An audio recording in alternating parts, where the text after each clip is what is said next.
Coucou. Un passage très intéressant. Encore une fois, j'ai repris les apparitions mondiales du Manouille d'Eric Zerker parce que je trouve qu'il y a plein d'histoires intéressantes. Et là, ça va être... Je l'avais fait dans le temps, mais évidemment, je la refais. Hein, parce que comme j'avais déjà dit la dernière fois, j'ai effacé tout mon compte. Hein, l'ancien compte. La créature de Chabeuil, le 26 septembre 1954. 1954, c'est la plus grande vague en France d'apparition d'OVNI. Hein, d'accord, il y a eu de tout. Hein, de toute façon, c'est certainement une des plus belles hein, qu'il y a eu, d'apparition de... Et je sais pas pourquoi 54, mais c'est comme ça. Voilà.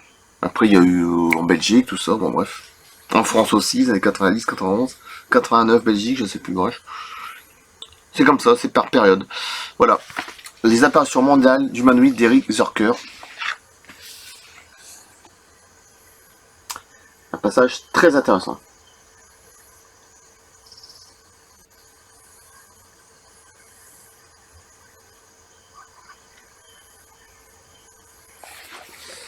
C'est parti, j'espère qu'il y a une belle couleur, parce que j'ai toujours peur que... Voilà, c'est bon.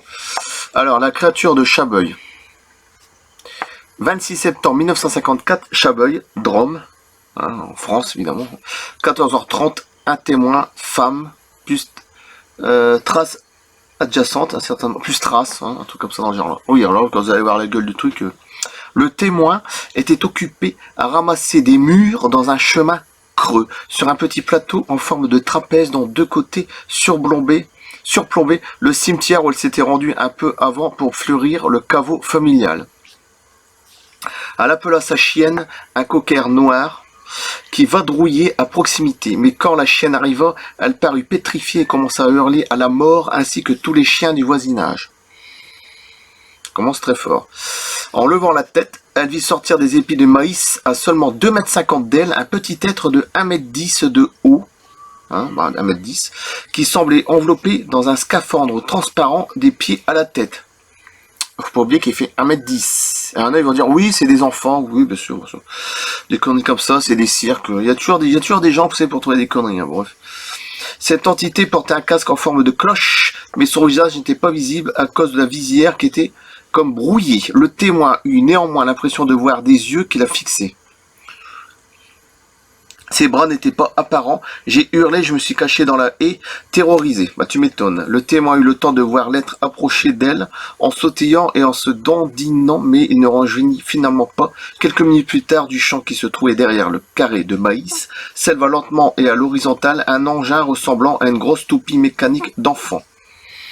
Mais là, je vous signale, d'accord, c'est marqué enfant, mais faut pas oublier qu'il y a c'est un engin qui s'éleva lentement à l'horizontale, hein, mécanique. Avec un dessous plat d'environ 4 mètres de diamètre, cet appareil devait un aspect métallique gris et terne et le témoin ne discerna ni lumière ni hublot. L'objet disparut en direction du nord-est à une vitesse incroyable. Déjà, pour un gadget enfant, ça serait fort. Hein. Ce qui est pratiquement impossible, en mettant un sifflement bizarre. Les personnes présentes, non mais il y en a qui vont toujours, des sceptiques qui vont toujours trouver des trucs, hein, il y a de quoi rire hein, des fois. Bon, les personnes présentes au cimetière, oui en plus au cimetière, entendirent parfaitement qu'il était pas loin, en proximité, car parfaitement la chienne et le bruit fait par l'appareil. Mon mari qui se trouvait également au cimetière, je vais vous faire voir aussi la retranscription du dessin illustration, a bien perçu le sifflement, et lui qui travaillait dans l'aviation a bien compris qu'il ne s'agissait pas d'un avion à réaction.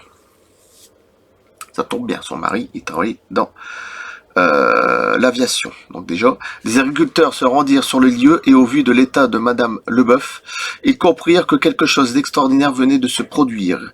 Ils la trouvèrent dans les buissons, paralysée et rendue muette par la frayeur. Bah tu m'étonnes, un engin comme ça, après qui disparaît avec un petit tête d'1,10 m, et le sort de coque bizarre d'OVNI. Et lui, on voit même pas sa tête. Scaphandre. Tu m'étonnes que t'as pas peur. Hein. Puis l'amenèrent à une ferme voisine et les servirent à l'eau de vie. Par la suite, le témoin resta 2 jours couché avec la fièvre et sa chienne Dolly n'allait guère mieux. Elle devait plus tard déclarer que l'image des yeux de la créature restait gravée en elle. Des yeux étonnamment humains, fixes, brillants, expressifs et intelligents. Tu vois le truc ? Le temps était gris et la pluie était tombée 1 heure avant. Des traces furent donc trouvées sur les lieux d'atterrissage. C'est bien, il y a empreinte, il y a preuve, donc déjà c'est très bien.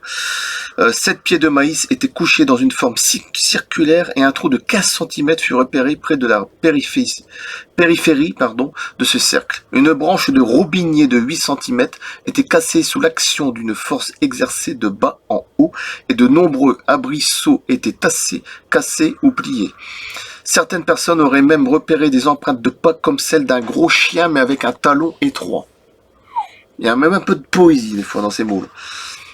Alors, après je vais lire les commentaires et je vous ferai voir après l'image qui est très très intéressante. Commentaire. Ce cas a été jugé suffisamment important par Jacques Vallée pour qu'il le commente dans un livre, lors d'une contre-enquête effectuée en 1974 par M. Figuet et J.L. Ruchon. Le témoin dessina l'objet aperçu mais refusa de révéler certains détails, précisant que les Scandinaves, des individus grands et blonds, lui avaient demandé en 1954 de ne pas divulguer certains points. Déjà ça commence fort. Un témoin dans notre témoin, comme on dit, l'arroseur arrosé, bon bref. Ce n'est pas la première fois qu'une contre-enquête met à jour des circonstances de ce genre, d'où l'intérêt de suivre des témoins régulièrement. Cette confidence renvoie inévitablement à une dimension connexe et très sous-estimée de l'ufologie. L'action post-événementielle des mystérieux hommes en noir, Men in Black, MIB. Moi j'ai bien aimé le dernier Men in Black, je trouve qu'il était pas mal, malgré les critiques dégueulasses. Mais je trouve qu'il était vraiment bien. Le tout dernier, où c'est plus Will Smith, bref. Aujourd'hui popularisé de façon grotesque par Hollywood, ces individus à l'habillement et aux manières décalées font généralement irruption seuls ou par deux. Chez les témoins, Bernard Bidot, il y en a rencontré aussi, l'ufologue, qui est décédé en 2006 ou 7, je sais plus, un truc comme ça.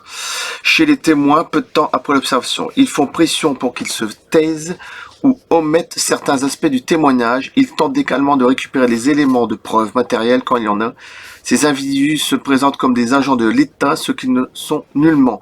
Leur comportement frise parfois le ridicule, exactement comme le phénomène OVNI quand il entreprend de mimer des objets dans ses représentations, mais il n'hésite pas à manipuler ou menacer les témoins. Ces épisodes, cependant rares, sont certainement les plus étranges et inexplicables dans le gros dossier des ovnis, et c'est la raison pour laquelle beaucoup d'ufologues les rejettent ou les classent dans une des catégories connexes. S'emmerde pas, connexe.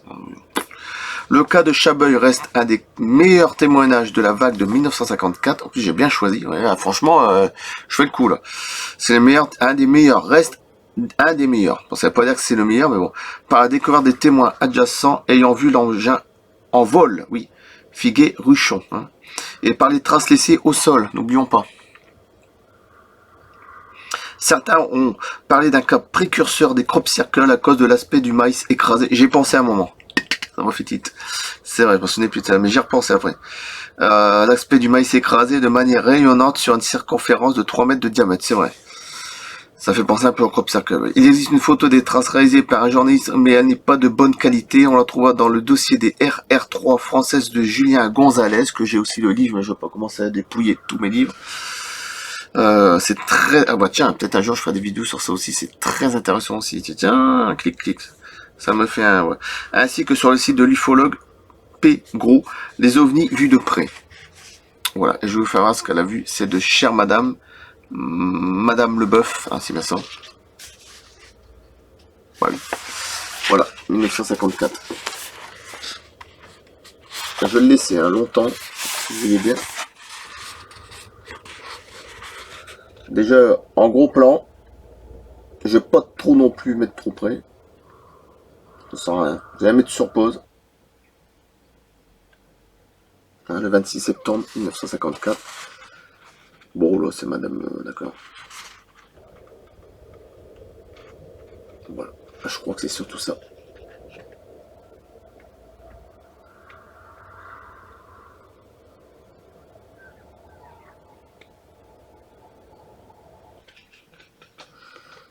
Voilà, et je coupe là. Merci. Les humanoïdes mondiales du Moïse d'Eric Zorker. La créature de Chabeuil, septembre 1954. Je sais pas si je vais écrire 26, je sais pas. France. Bon, bien. Bon, je coupe. Il y a un petit flou, mais c'est pas grave, ça va revenir. Sinon, c'est pas grave. Si c'est la fin de la vidéo, c'est pas grave. Donc, je coupe et à bientôt. Merci. Dimanche soir. Dimanche soir, pas avant. Voilà, je préfère. Merci. À bientôt. Dimanche soir.